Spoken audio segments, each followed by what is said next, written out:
I'm Gaoler Bonnington.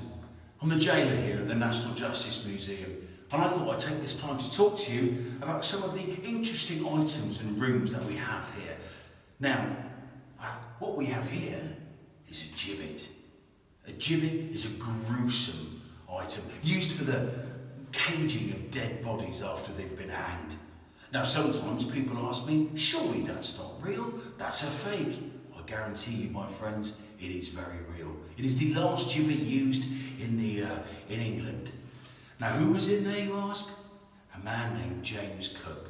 James Cook was a bookbinder by trade, but he owed people a lot of money. And when the time came to collect on his debts, he was well overdue and couldn't pay. So Mr. Pass was sent up to Leicester to collect. Days went by, Mr. Pass seemed to have disappeared. But a fire was raging inside the house of James Cook. Not unnatural, huge fires were used by bookbinders in their business to seal the wax of books and such.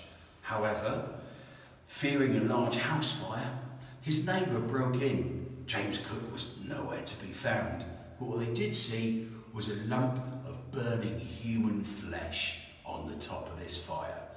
When they had extinguished this house fire and searched his abode, they discovered some bloodied trousers, a leg and 2 thighs stuffed up the chimney, and a snuff box engraved with P for Pass. Bow Street runners were obviously dispatched to bring Cook back, and upon finding him, he initially said that it was horse meat for his dog. He then later said it was Pass, but he'd only killed him in self-defence. But after a time, he admitted that he didn't want to pay, nor could he, and he beat Pass to death around the head 3 times, and then chopped him up and tried to burn the flesh to get rid of the evidence. Cook was obviously hanged after being found guilty, and his body placed here in this gibbet, the last gibbet in England. It was meant to be a deterrent for people to stop causing crimes.